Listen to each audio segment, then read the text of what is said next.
رکھ رہا ہوں کہ جب وہ دور آئے گا پوری دنیا میں سوائے اسلام کے کچھ نہیں ہوگا۔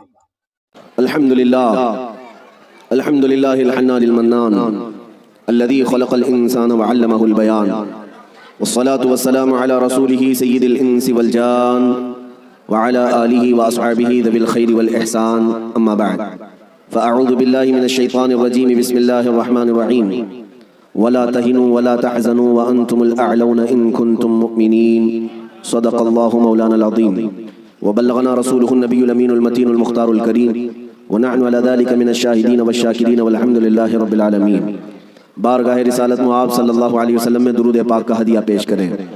اللہم صلی علی سیدنا و مولانا محمد معدن الجود والکرم وآلہ واصحابہ الکرام وابنہ الکریم وبارک وسلم صلاة دائمتا سرمدا ابدا۔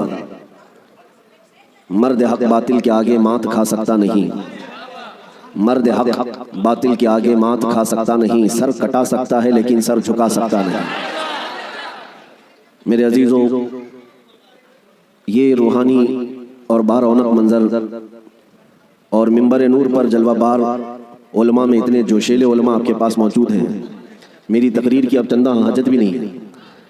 نظامت اور شعر و شاعری کے جو شعلے ہیں میرے اندازے کے مطابق کافی دنوں تک آپ کو یہ گرم رکھیں گے۔ میرے عزیزوں، اللہ تعالیٰ تمہارا یہ جذبہ ہمیشہ سلامت رکھے۔ ہمارا ایک ہی مقصد ہے کہ اگر میرے مصطفیٰ کریم صلی اللہ علیہ وسلم کے نام پر ہمارا جوان بیدار ہو گیا تو اچھے اچھوں کی نیند ہم ہو ہی جائے گی۔ بس ہمیں جگانا ہی ہے۔ ہم نہ تلوار کی بات کرتے ہیں نہ بندوق کی بات کرتے ہیں۔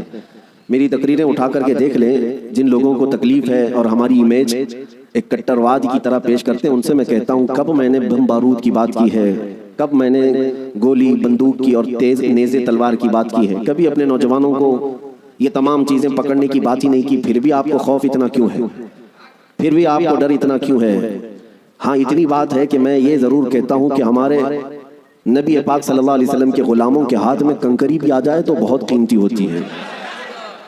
ہاں، ہم نہ تلوار کی بات کرتے ہیں نہ بندوق اور بم بارود کی بات کرتے ہیں، لیکن میرے عزیزوں، دل سے اور سینے سے نکلنے والی باتیں اس سے بھی زیادہ طاقتور ہوتی ہیں۔ یہ دنیا جانتی ہے، یہ دنیا جانتی ہے، اور اسی وجہ سے پورا کربلا کا واقعہ پیش آ گیا۔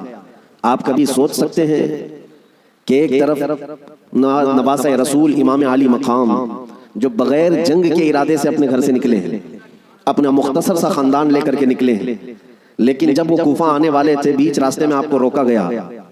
آپ کے قافلے میں آنے والوں کی تعداد مختلف بتائی گئی ہے روایات میں۔ مسعودی کی روایت میں 135 لوگ تھے امام حسین کے ساتھ، اور دیگر روایات کے مطابق 82 لوگ تھے، 82 لوگ، عورتیں مرد سب ملا کر۔ شہید ہونے والوں کی تعداد 72 ہے، لیکن 72 ہو کہ 82 ہو کہ 135 ہو، ان کا راستہ روکنے کے لیے پہلے 1000 کا لشکر آیا، پھر اس کے بعد 4000 کا لشکر آیا، پھر اس کے بعد کل ملا کر 22000 کا لشکر آیا۔ یہ کون سا کمپیئر کر کے تو دیکھیں، ایک آدمی کو روکنے کے لیے 2 ہوتے، 3 ہوتے، 4 ہوتے۔ 80 لوگوں کو روکنے کے لیے اگر 22000 لوگ لگتے ہیں تو عقل آج بھی تسلیم نہیں کر پاتی۔ نوجوانوں تصور کرو، کیا آپ کے زمانے میں بھی، ہم تو 1400 سال پہلے کی طاقت نہیں رکھتے، کمزور ہو گئے، آپ کے زمانے میں بھی آپ سے اگر کہا جائے کیا 80 لوگوں کو روکنے کے لیے کتنے لوگوں کی ضرورت پیش آئے گی؟ آپ کہیں گے زیادہ سے زیادہ 800 لوگ، اور بھی اگر آپ کے اندر شدت ہے تو بولیں گے 8000 لوگ، لیکن یہ 22000 کی تعداد سمجھ میں نہیں آتی۔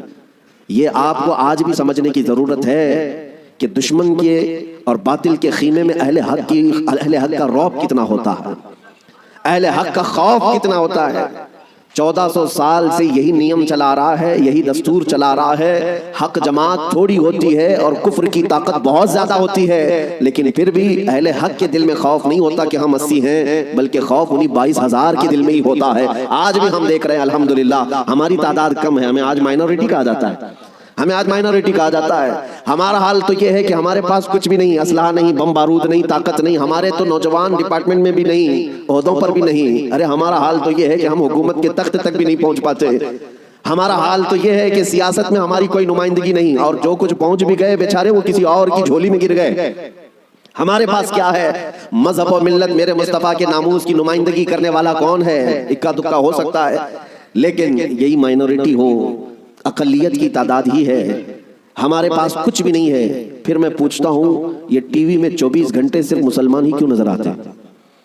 میڈیا ان کا ہاٹ ایشو اگر آج کے زمانے کا ہے، کچھ بھی ہو، مسجد ہوگا، برقع ہوگا، داڑھی ہوگی، ٹوپی ہوگی، ہم ان سے پوچھتے ہیں میاں یہ تو بہت تھوڑے سے ہیں ہندوستان میں، ان کی حیثیت یہ ہے کہ پڑھے لکھے بھی زیادہ نہیں ہیں، عہدوں پر بھی زیادہ نہیں ہیں، سیاست میں بھی نہیں ہیں، لیکن پھر ٹیلی ویژن میں کیوں زیادہ ہیں، ٹی وی میں نیوز میں یہ زیادہ کیوں ہیں؟ تو جانکار لوگوں کی طرف سے جواب آتا ہے کہ ساری دنیا آج تک وہ کربلا کا واقعہ بھول نہیں پائی ہے، کربلا کا واقعہ بھول نہیں پائی، اس لیے کہ آج بھی ان کو ایسا لگتا ہے کہ اگر ایک بھی غلام حسین کھڑا ہو گیا تو پھر چاہے مقابل میں کروڑوں ہی کیوں نہ ہو، خطرہ اسی ایک سے ہی نظر آتا ہے۔ میرے عزیزوں ایک بات یاد رکھنا، ہم مومن ہیں اور ہمارے لیے موت کوئی حادثہ نہیں ہے، ہمارے لیے موت حادثہ نہیں بلکہ امام حسین نے ہمیں یہ سبق دیا ہے، موت ہمارے لیے شہادت ہے۔ اگر حق کی راہ میں کٹ گئے، مر گئے تو یہ ذلت نہیں، عیب نہیں، بلکہ رہتی دنیا تک مولا تمہارے نام کا یہ اعلان فرماتا ہے کہ اسے اب کوئی مردہ نہ کہے، جو اللہ کی راہ میں مر گیا اب اسے مردہ بھی کہنے کو منع کر دیا گیا۔ اس لیے یہ تصور ہمارے پاس ہے الحمدللہ۔ اور ایک بات اور بھی میں آپ کو بتا دوں، دنیا کو اگر آج کسی بات کا سب سے زیادہ خوف ہے تو کیا ہے؟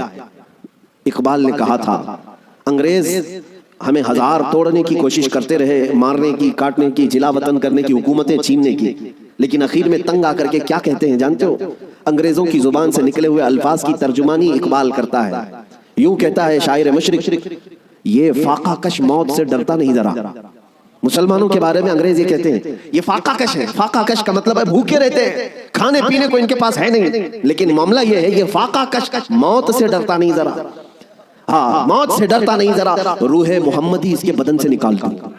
وہ انگریزی کہتے ہیں کہ روح محمدی نکالو اس کے بدن سے، ان کے کپڑے چھین لو، ان کی جائیدادیں قرق کر لو، ان کے بچے مار دو، ان کی حکومتیں چھین لو، کچھ نہیں ہونا ہے ان کے ساتھ جب تک ان کے سینوں میں عشق محمدی ہے، یہ پھر جمع ہوتے رہیں۔ دنیا اس نقطے کو سمجھتی ہے میرے عزیزوں، اس لیے ہمارا وناش کرنے کی جو بات کرتے ہیں، یہ ان کی جب باتیں سنتا ہوں تو ہنسی بھی آتی ہے، مذاق بھی۔ یہ اپنے گوفے میں بیٹھ کر کہتے ہیں کہ ہم 2 سال کے اندر پورے اسلام کا وناش کر دیں گے، ختم کر دیں گے۔ میں اکثر یہ کہا کرتا ہوں ان کو اپنے بدن کی کھجلی مٹانا نہیں آتا، اتنے دین اسلام اور اس کی حقانیت کو مٹانے کی بات کر جاتے ہیں۔ عزیزان گرامی، آپ تمامی حضرات کربلا ابھی سنے ہوئے ہوں گے، عشرہ مجالس میں آپ نے شرکت کی ہوگی، مولا حسین کی داستان کربلا سنی ہوگی۔ اس کے بعد اب جو آپ کو درس لے کر کے کھڑا ہونا ہے وہ کیا ہے؟ وہ فاضل بریلوی امام اہل سنت احمد رضا خان نور اللہ مرقدہ سے سنو۔ آپ نے یہ میسج دیا تھا، خوف نہ رکھ رضا ذرا تو تو ہے عبد مصطفیٰ، خوف نہ رکھ رضا ذرا تو تو ہے عبد مصطفیٰ، تیرے لیے امان ہے، تیرے لیے امان ہے۔ یہ ہم سب کے لیے میسج ہے۔ اگر آپ کو یہ لگتا ہے کہ میں مدینے کے تاجدار کا غلام ہوں تو خوف کو نکال کر پھینکو، کچھ نہیں ہونا ہے۔ یہ پھانسی کے پھندے، یہ جیل کی سلاخیں، یا تلواروں کی چمک، یا گولیوں بارود کی باتیں، یہ سب ہمارے لیے میرے عزیزوں موت کا ڈر نہیں بتا سکتی، اس لیے کہ حضرت مظفر حسین کچھوچوی رحمۃ اللہ علیہ نے ایک بات فرمائی تھی، جب ان کو قید کیا گیا تھا جیل میں، تب انہوں نے کہا تھا مظفر کو مقید نہ سمجھ ایسے یاد، میری اسیری بھی سنت آبائی ہے، ہمارا قید ہونا بھی ہمارے آبا و اجداد کی سنت ہے۔ اس لیے میں جس جگہ جاتا ہوں نوجوانوں سے ایک ہی بات کا خطاب کرتا ہوں کہ اپنے سینوں سے خوف نکالو، ڈر نکالو، اور اس بات کا یقین تم سے زیادہ کس کو ہے کہ ہمارا رازق اللہ ہے؟ اس سے زیادہ کون اس دنیا میں یقین رکھتا ہے؟ آپ ہیں، مومن ہیں، اللہ کی ذات پر یقین ہے آپ کو، ہمارے دانے دانے کا رازق اللہ ہے اور ہماری ہر سانس کا مالک اللہ ہے۔ جب تک میرا مولا نہ چاہے یہ پوری طاقتیں مل کر کے میرا بال بھی نہیں نوچ سکیں گی، اور جب رب تعالیٰ کو منظور ہو تو ہم چونٹی سے بھی ہلاک ہو سکتے ہیں۔ یہ قدرت کے فیصلے ہیں۔ میں آپ کو بتاتا ہوں، سیدنا غوث اعظم عبد القادر جیلانی رضی اللہ تعالیٰ عنہ منبر پر خطبہ دے رہے تھے، بڑا مجمع، 70,000 کا مجمع، منبر پر جب خطبہ دے رہے تھے، عین خطبے کے دوران چھت پر سے ایک نہایت ہی کالے قسم کا سانپ نمودار ہوا، جس کی ہیبت ایسی تھی کہ مجمع میں سے لوگ ادھر سے ادھر ہونے لگ گئے۔ اس سانپ کی دہشت سے لوگ گھبرا گئے، لیکن وہ سانپ چھت سے اوپر سے آتے آتے سیدھے سرکار غوث پاک کے کندھے پر آ گیا، غوث پاک کے کندھے پر آ گئے، نہایت ہی کالے قسم کا زہریلا سانپ جس کو دیکھ کر مجمع منتشر ہو رہا ہو۔ غوث پاک خطبے میں مصروف ہیں، اور اس کے بعد وہ سانپ آپ کے گردن سے آپ کے جبے میں داخل ہوا، آستین میں گیا، سینے پر آیا، دوسرے آستین میں گیا، گردن میں آیا، اس کے بعد تھوڑی دیر کے بعد وہ واپس ادھر ہی گیا۔ غوث پاک کے ایک جملے میں بھی لغزش نہیں ہے، خطبہ جس طرح چل رہا تھا اسی طرح چلتا رہا۔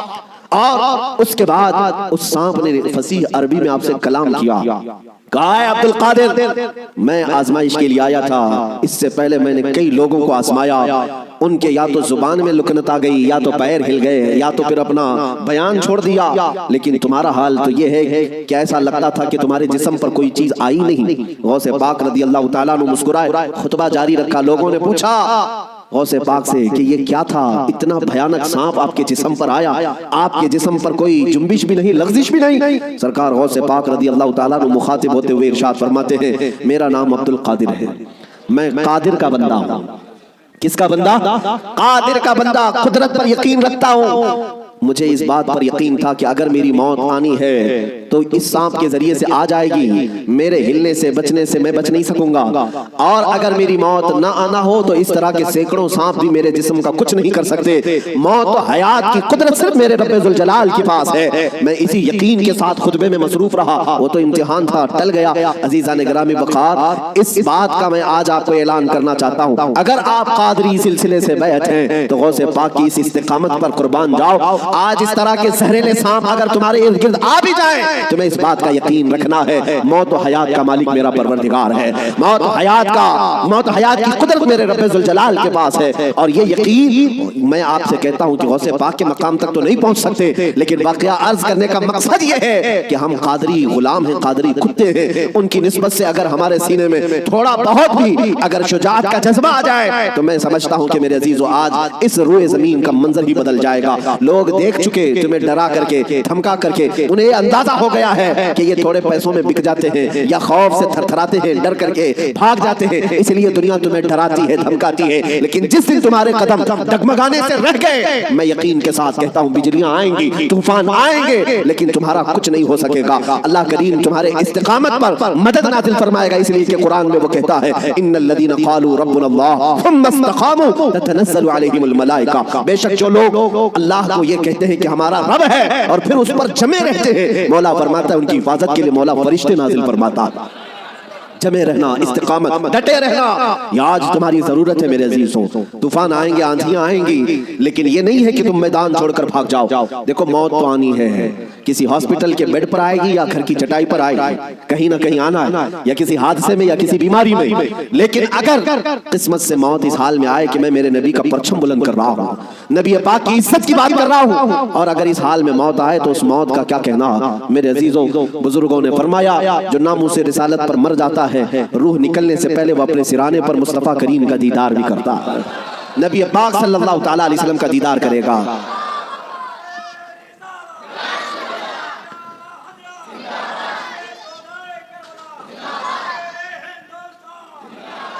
آج میں آپ کے سامنے دو چند جھلکیاں بتاؤں گا، واقعات کربلا تفصیل سے بیان کرنے کا موقع نہیں ہے، آپ نے 10 روزہ مجالس میں تفصیل سے سن لیا ہوگا، دو چند ان کی جھلکیاں واقعات کربلا۔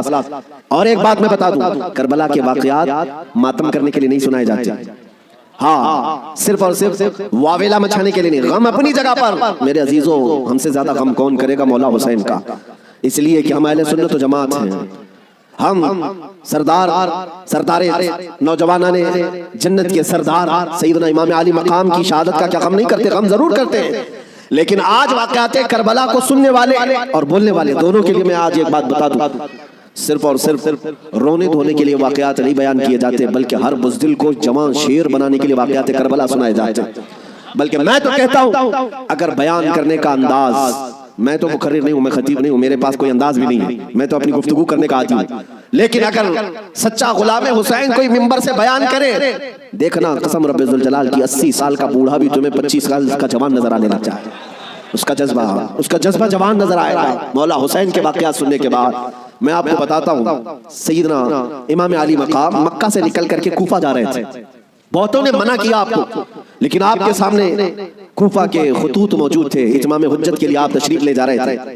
بیچ راستے میں کوفہ کا گورنر عبید اللہ ابن زیاد، حر بن یزید، یہ نام یاد رکھیں، حر بن یزید الریاحی کو 1000 کا لشکر دے کر بھیجا کہ حسین کا راستہ روک لو اور انہیں کوفہ کی طرف آنے نہ دو، دائیں بائیں ادھر ادھر چلاتے رہے۔ حر بن یزید کوفہ پہنچنے سے کافی پہلے ہی مولا حسین کا راستہ روک لی۔ توجہ چاہتا ہوں، حر بن یزید کس کی طرف سے آیا؟ وہ سپہ سالار تھا، یزیدی فوج کی طرف سے آیا ہوا، 1000 کا لشکر لے کر آیا، لیکن جب وہ آیا مولا حسین کے پاس راستہ روک لیا اور کہا ہم آپ کو کوفہ جانے نہیں دیں گے، آپ بغاوت کر رہے ہیں وقت کے خلیفہ امیر المومنین یزید سے، ان کے ذوق میں باطل میں یہی تھا۔ اور اس کے بعد وہ راستہ روکے اتنی دور تک چلتا رہا، کبھی دائیں کبھی بائیں۔ امام حسین ایک جگہ پر جب پڑاؤ کرتے ہیں، ظہر کا وقت ہے، اذان ہوئی، نماز کے لیے جماعت قائم ہو رہی ہے، امام حسین نے اس حر بن یزید سے پوچھا جو 1000 لشکر کا سپہ سالار، کہا ہم نماز پڑھنے جا رہے ہیں، ہم اپنی نماز پڑھ لیں، کیا تمہاری جماعت الگ ہوگی ہماری جماعت الگ ہوگی؟ حر بن یزید نے کہا نہیں امام آپ ہی ہوں گے، ہم مقتدی ہوں گے، اقتداء ہم کریں گے۔ امام حسین مسلح پر ہیں، راستہ روکنے کے لیے جو آیا ہے یزید کا سپہ سالار، وہ اقتداء کر رہا ہے 1000 لشکریوں کے ساتھ، اقتداء کر رہا ہے، ظہر میں بھی، عصر میں بھی، مغرب میں بھی، عشاء میں بھی، کنٹینیو جو نمازیں ہوتی ہیں نماز امام حسین ہی پڑھاتے ہیں، اور راستہ روکنے کے لیے آیا ہوا یزید کا سپہ سالار اقتداء کر رہا ہے۔ میں علماء سے کہتا ہوں میرے عزیزوں، بڑا عظیم نکتہ ہے، اگر حسین کے سچے وفادار ہو تو آج بھی ہزاروں یزیدی تمہاری بھی اقتداء کرنے کو تیار ہیں، کرتے ہیں، مجبور ہیں۔ اگر سچے حسینی بن جاؤ تو اقتداء تو ہوگی، لیکن جو بات مجھے عرض کرنی ہے وہ یہ ہے، راستہ روکا اور اس کے بعد پھر پیغام آیا کہ امام حسین کو کوفہ کی طرف آنے مت دینا، کسی اور راستے کی طرف لے جاؤ، کسی اور راستے کی طرف وہ زبردستی لے گیا۔ پھر وہ میدان آیا جس کو کربلا کہا جاتا ہے، امام حسین وہاں اتر گئے اور ایسی جگہ پر آپ کو اتارا گیا جہاں پانی نہ ملے، دریا کے اوپر سارے یزیدی فوج کا قبضہ۔ اب سنیے، محرم کا مہینہ ہے، 7ویں آ گئی، 8ویں آ گئی، اس کے بعد یہ صلح مصالحت کی بھی باتیں چلتی رہی۔ امام حسین نے پیغام بھیجا تھا عبیداللہ ابن زیاد کو، 3 آپشن دیے تھے، کوئی قبول کر لو، لیکن وہ ظالم آپ کے خون کے در پہ تھے، مانے نہیں، 4000 کا لشکر دے کر بھیجا، پھر اس کے بعد تقریباً 15000 کا لشکر دے کر بھیجے، 15000 یا 16000 کا لشکر دے کر دوبارہ بھیجا۔ اب یہ 9ویں محرم آئی ہے، توجہ چاہتا ہوں، 22000 کا لشکر، امام حسین نے خطبہ دیا کہ میں تمہارے پاس جنگ کرنے کی نیت سے نہیں آیا، تم میری عظمت نہیں جانتے، میں فاطمہ زہرا کا بیٹا ہوں، حیدر کرار کا نور نظر ہوں، رسول اللہ کا نواسا ہوں، میرے خون سے اپنے ہاتھ رنگین نہ کرو، ان پر کوئی بات اثر نہ کرے۔ اس کے بعد حر بن یزید جو 1000 کا لشکر لے کر سب سے پہلے راستہ روکنے آیا تھا، وہ یزیدیوں کے پاس آیا اور کہا ان کی ایک بات تو مان لو، وہ جنگ کرنے نہیں آئے، اگر وہ صلح چاہتے ہیں تو ختم کر دیتے معاملہ۔ لیکن یزیدی فوج کے جو بڑے سپہ سالار تھے عمرو بن سعد یا شمر، ان لوگوں نے کہا اے حر، تجھے مصالحت کرنے کے لیے نہیں بھیجا گیا ہے، تجھے فوجی بنا کر بھیجا گیا ہے، لڑنا ہے تو ہمارے ساتھ لڑو ورنہ یہاں سے دفع ہو جاؤ۔ جب یزیدی فوج کے بڑے سپہ سالاروں نے حر بن یزید کی بات نہیں مانی تو سنو، پورے مجمع میں وہی حر جو یزید کا سپہ سالار تھا اعلان کرتا ہے تمہاری سپہ سالاری تمہیں مبارک ہو، میں حسین کے خیمے میں جاتا ہوں۔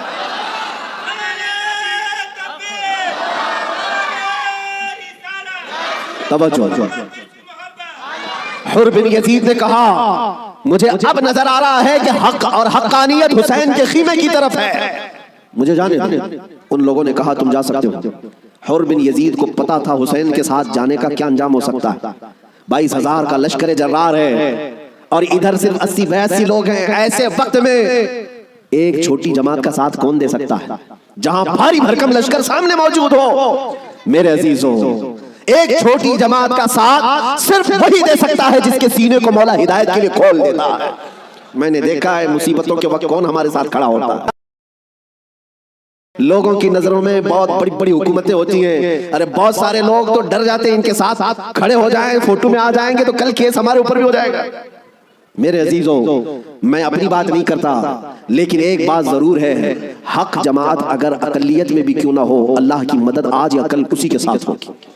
اگرچہ آج وہ مظلوم نظر آئے لیکن اللہ تعالیٰ غالب فرمائے گا۔ حسین اعظم کے پاس حر بن یزید آ گئے۔ جس بات کی طرف میں تمہیں لے جا رہا ہوں اس کے لیے اتنا لمبا واقعہ بیان کرنا پڑا، جو اصل لب لباب ہے، جو خلاصہ ہے اس واقعے کا، وہ ابھی عنقریب بیان کرتا ہوں۔ نوجوانوں توجہ سے سنو، توجہ۔ حسین ابن علی رضی اللہ تعالیٰ عنہ کے پاس آ گیا حر بن یزید، قدموں میں گرا، کہا مولا مجھے معاف فرما لے، میں نے راستہ روکا آپ کا، میں آپ کو مجبور کیا اس میدان میں آنے کے لیے، لیکن میں آپ کے ساتھ اب اس وقت تک رہوں گا جب تک میری آخری سانس نہ آ جائے، میں آپ کی حمایت میں لڑوں گا۔ امام حسین نے اس سے کہا حر کہ میں نے تجھے معاف کر دیا، لیکن جا تو اپنے بیوی بچوں کے ساتھ، میری اس چھوٹی جماعت کے ساتھ رہے گا تو جان کا خطرہ ہے۔ حر بن یزید نے کہا میں نے جو راستے میں آپ کے ساتھ کیا اس کا کفارہ جان دینے سے جان دینے سے بھی میں سمجھتا ہوں ادا نہ ہو پائے، اس لیے میں آخری سانس تک آپ کے ساتھ رہوں گا۔ رہا ساتھ میں 10ویں محرم آ گئی۔ اب جو بیان کرنا ہے توجہ سے، جانتے ہیں صبح نکارہ بجا، طبل بجے، ادھر جنگ کی ابتدا ہوئی۔ یزیدیوں کی طرف سے عمرو بن سعد نے پہلا تیر چلایا اور اعلان کیا کہ ہم حسین ابن علی کے ساتھ جنگ شروع کر چکے ہیں۔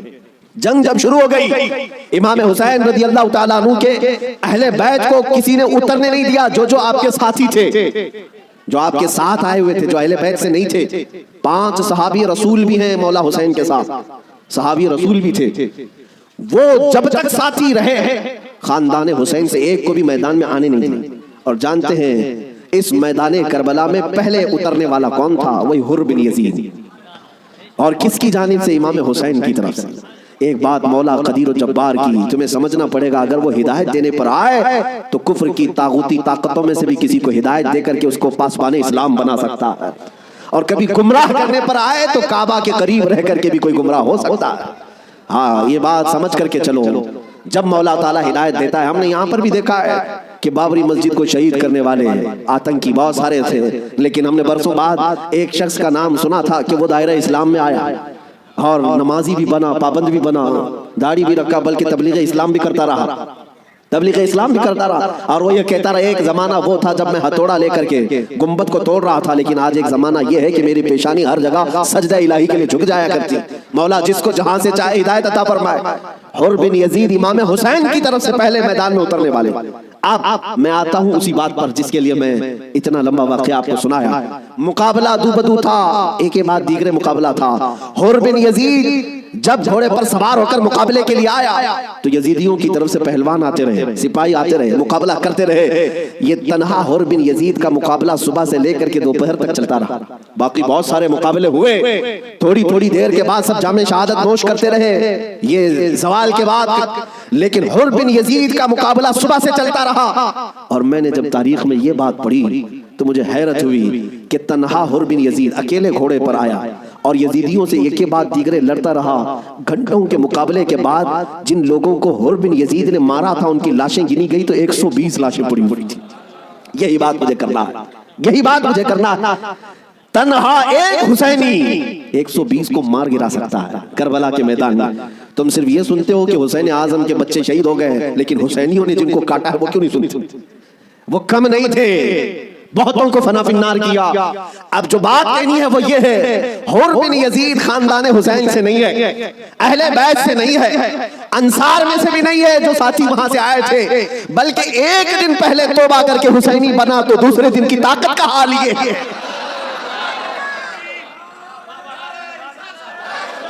اب بات سمجھ میں آ گئی، بات سمجھ میں آ گئی۔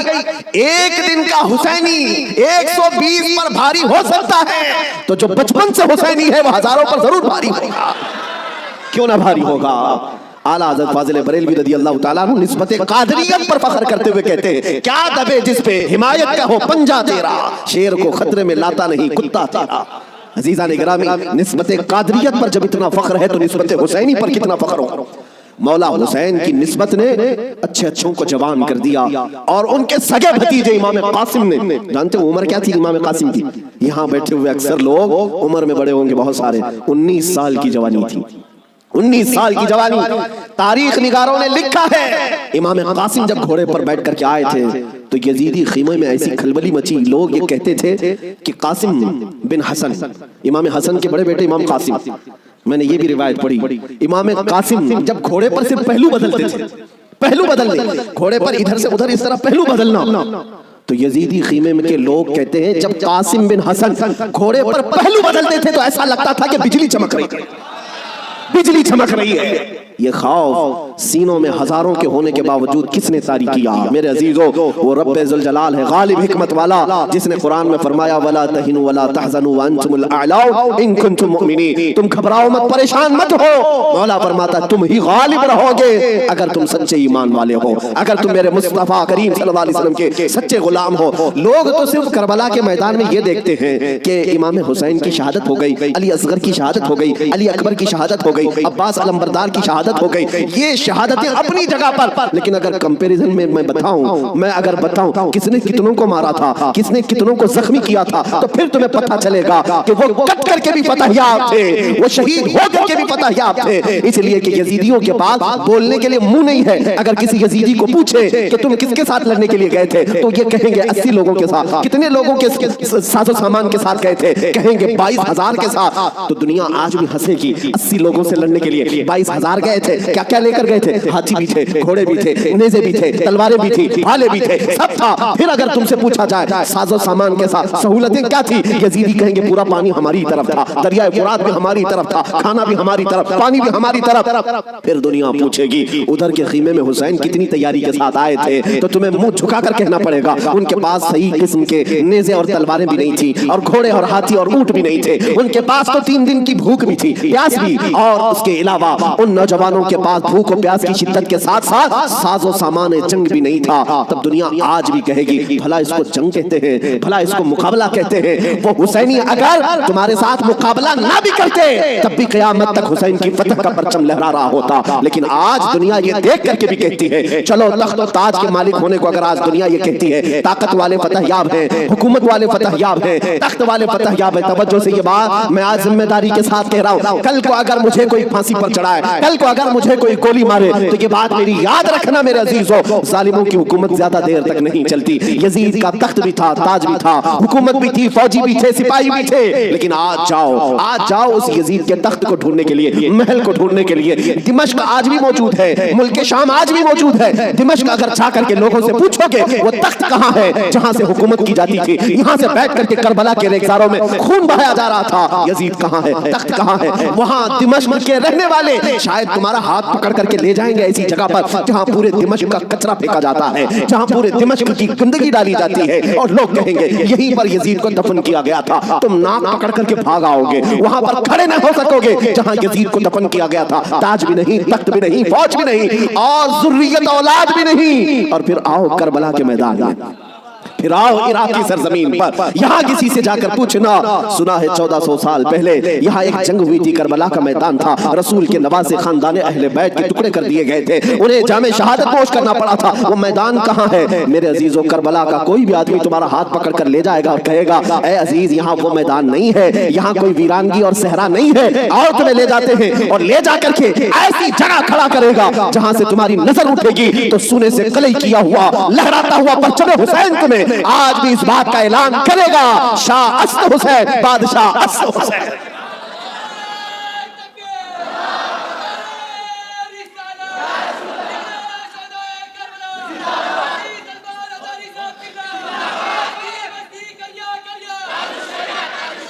جانتے ہو بہت سارے بچے, بہت سارے نوجوان کسی نہ کسی شخصیت کو اپنا آئیڈیل بناتے ہیں بچپن سے. الحمدللہ میں یہ تحدیث نعمت کے لیے کہہ رہا ہوں, اللہ میری ماں کو سلامت رکھے, جن سے میں نے واقعات سنے ہیں تو خالد بن ولید کے سنے تھے, اور ہمارے آئیڈیل جو بزرگ ہیں اس میں مولا امام حسین ہیں. ہم نے ان کو آئیڈیل بنایا ہے, آپ بھی بنا لو, اس لیے کہ ان لوگوں کو جس نے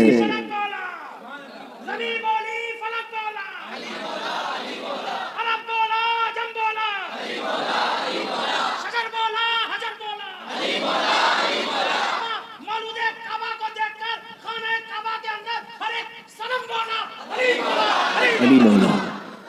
عزیزان گرامی وقار, آپ کو یہ بات یاد رکھنی ہوگی کہ جس نے جس کو آئیڈیل بنایا اور نمونہ بنایا ہے اس کے اندر اسی طرح کی عادتیں بھی آتی ہیں. اسی لیے میرے آقا صلی اللہ علیہ وسلم نے ارشاد فرمایا اپنی صحبتیں ڈھونڈ کر کے بناؤ, دوست بھی بناؤ یا کسی کے پیچھے چلو تو پہلے دیکھ لو. یہ آج میں بچوں سے کہتا ہوں, تم گلیمر کی دنیا میں جن لوگوں کے پیچھے بھاگتے ہو سمجھتے ہو کہ یہ ایکٹر سٹار ہے, اس کے پیچھے بھاگنا ایک فیشن ہے, بھاگتے رہو گے ایسے گڑھے میں گر جاؤ گے جہاں سے نکلنا ہی مشکل ہے. ہم نے دیکھا ہے ان دنیاوی مکاروں اور عیاروں کے پیچھے بھاگنے والے نوجوان کبھی سکھ سے نہ رہ سکے, اور ان کی حیثیت کیا ہے, فلموں میں آ کر کے تھرک کر کے ناچ کر کے مجرے دکھا کر کے اگر لوگ یہ سمجھتے ہیں کہ یہ بہت بڑے سٹار ہیں, میرے عزیزو ذرا حسن بکھرنے تو دو, بڑھاپا آنے تو دو, اور جب پھر جھریاں پڑ جائیں, کمر ٹیڑھی ہو جائیں, تو پھر ہم دیکھتے ہیں کتنے فین ہیں تمہارے. لیکن مجھے یقین ہے مولا حسین کا غلام 80 سال کا بھی ہو جائے تو اس کے فین کی کمی نہیں ہوتی, اس کے فینز کم نہیں ہوتے، اور ہم نے اپنی زندگی میں حضور تاج الشریعہ کو دیکھا۔ میرے عزیزوں، دیکھا ہے آپ حضرات نے، حضرت کی عمر تقریباً 70 کے اوپر تھی، 74 سال کی عمر میں، اور بال پورے سفید ہیں، 2 لوگ پکڑ کر کے چلاتے ہیں، لیکن ہم نے دیکھا ہے جس طرف سے گزر جائے لاکھوں صرف ایک جھلک دیکھنے کے لیے بے قرار۔ ان نوجوانوں سے پوچھو، دنیا تو فلم سٹاروں کے پیچھے بھاگتی ہے اور تم 70 سال کے اوپر اس بزرگ کو دیکھنے کے لیے بےتاب و بے قرار ہو۔ اور حد تو یہ ہے میرے عزیزوں، نہ ان کے آنے کا کوئی پرچار، نہ سوشل میڈیا کا زمانہ، نہ فیس بک، واٹس ایپ اور انسٹاگرام میں ہے ان کے آنے کی جانے کی خبریں، نہ ان کے جلسوں کی خبریں، لیکن پھر بھی آپ نے دیکھا کہ پورا زمانہ ٹوٹ پڑتا تھا۔ وہ جب جہاں گئے، یہی کی بات نہیں ہے، میں حضرت کے ساتھ مصر میں بھی دیکھا، اور حج میں نے الحمدللہ پہلا حج حضرت کے ساتھ کیا۔ طواف کے بعد وہ سادے لباس میں اتر کر کے نیچے اپنی کار میں بیٹھنے کے لیے آ رہے ہیں، ویل چیئر پر ہے، لیکن ایسے لوگوں کو میں بھاگتے ہوئے دیکھا جو ہندوستانی بھی نہیں، پاکستانی بھی نہیں، بنگلہ دیشی بھی نہیں، ترکی کی عورتیں اور ترکی کے مرد آپ سے مصافحہ کرنے کے لیے، دیکھنے کے لیے بھاگتے ہوئے پیچھے تک آئے۔ میرے عزیزوں، ترکی میں جمال کم نہیں، ترکی میں خوبصورتی کم نہیں، ہر آدمی گورا ہے، ہر آدمی خوبصورت ہے۔ اگر کوئی یہ سمجھتا ہو کہ حضور تاج الشریعہ کو لوگ اس لیے دیکھنے کے لیے آتے تھے کہ نہایت ہی رنگ کے آپ حسین و جمیل تھے، میرے عزیزوں، ترکیوں کے پاس حسن ہے، شامیوں کے پاس حسن ہے، مصریوں کے پاس حسن ہے، لیکن ان کو بھی ہم بےتاب و بے قرار دیکھا ہے، ہم نے دیکھا ہے۔ اسی وقت ہم نے، میرے پڑھنے کا زمانہ تھا، ان ترکیوں سے میں نے پوچھا تھا، وہ صحیح طریقے سے عربی بھی نہیں جانتے اور صحیح طریقے سے انگلش بھی نہیں جانتے، لیکن ٹوٹی پھوٹی جو بھی ان کو عربی آتی۔ ہم نے پوچھا، ان کو جانتے ہو؟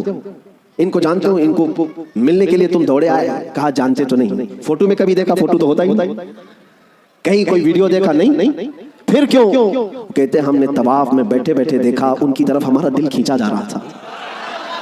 میرے عزیزوں، جو حسین اعظم کا غلام ہو، غوث پاک کا سچا غلام ہو، مولا کریم اس کے چہرے میں یہ کشش رکھتا ہے، چاہے وہ 80 سال کا ہو یا 90 سال کا ہو، وہ دنیا کو اپنی طرف کھینچ لیتا ہے، وہ کھینچ لیتا ہے۔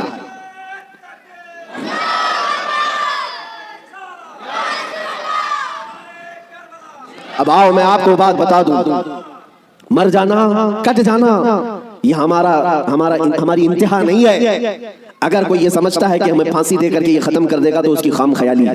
یہاں پر انگریزوں کا دور تھا، 100 سال تک یہ اتنا ظلم کرتے رہے، ہندوستان میں آج بھی وہ تاریخ رقم ہے، لیکن سب سے زیادہ انہوں نے اگر کسی پر ظلم کیا تو مسلمانوں پر ظلم کیا انگریزوں نے، اور ان کو بھی آپ میں بتاؤں، آج پھر وہ دور ہمیں نظر آ رہا ہے ظلم کا، کسی ایک خاص کمیونٹی کو ٹارگٹ کرنا۔ انگریز ڈرتے تھے کس سے جانتے ہیں؟ جن لوگوں سے وہ ڈرتے تھے وہ کالا پانی کی سزا دیتے تھے۔ انڈمان نکوبار، جزیرہ انڈمان کو بھیجتے تھے، لیکن جزیرہ انڈمان نکوبار میں جو جیل ہے جہاں بھیجتے تھے، وہاں سب سے زیادہ اگر کسی کو انہوں نے بھیجا ہے تو وہ علماء اہل سنت کو بھیجا ہے۔ یعنی آج سے 100 سال پہلے بھی انگریزوں کے خیمے میں کھلبلی تھی تو علماء سے ہی تھی، حق بولنے والے علماء، علماء ربانیین، اور پھانسی پر چڑھایا ہے 30,000 علماء کو اہل سنت و جماعت کے۔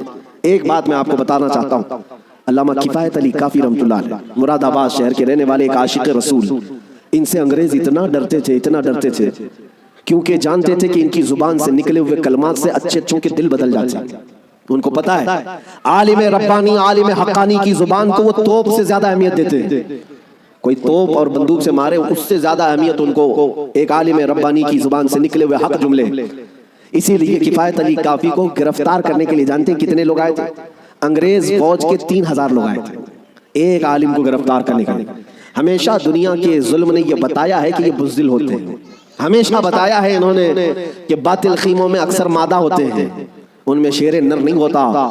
ایک اہل سنت و جماعت کے عالم ربانی کو گرفتار کرنے کے لیے 3,000 کی فوج آئی اور گرفتار کیا، اور انہیں گرفتار کر کے سزائیں کیا دی تھی جانتے ہیں؟ ان کے جسم پر گرم استری پھیری جاتی تھی، اور جب ان کی چمڑی جل جاتی تھی تو نمک چھڑکا جاتا تھا۔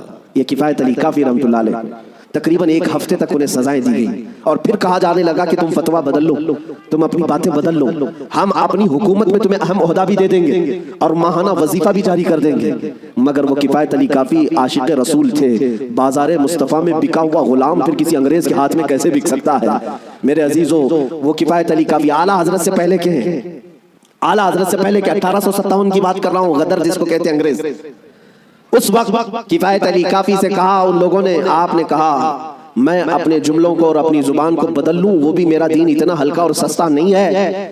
میرے جسم کو ابھی تم نے صرف استری سے پھیرا ہے، اگر ٹکڑے بھی کر دو تو میں اپنے اسی عزم پر باقی رہوں گا، اس لیے کہ کربلا کی داستان ہم نے بھی پڑھی ہے۔ میرے عزیزوں، کفایت علی کافی رحمۃ اللہ تعالیٰ علیہ کو 7 دن کے بعد تقریباً ایک چوراہے پر پھانسی کے لیے لایا گیا، اور سارا مجمع بھی تھا، پھانسی پر آپ کو چڑھایا گیا، اور اس عاشق رسول سے انہوں نے کہا تھا کہ اگر کوئی آخری خواہش ہے تو بتاؤ۔ ایک سچا عاشق رسول یہ نہیں کہتا کہ بیوی کو دیکھ لوں، بچوں سے بات کر لوں، جائیداد پراپرٹی کی وصیت کر لوں، بلکہ وہ کہتا ہے عاشق رسول پھانسی کا پھندا لگنے سے پہلے خواہش یہ ہے کہ ایک بار نعت رسول پڑھ لوں۔ اور پھر کہا گنگناتے ہوئے، کوئی گل باقی رہے گا نہ چمن رہ جائے گا، پر رسول اللہ کا دین حسن رہ جائے گا۔ اطلس و کم خواب کی پوشاک پہ نازا نہ ہو، اس تنے بے جان پر صرف خاکی کفن رہ جائے گا۔ سب فنا ہو جائیں گے کافی وہ، لیکن حشر تک نام حضرت کا زبانوں پر چلن رہ جائے گا۔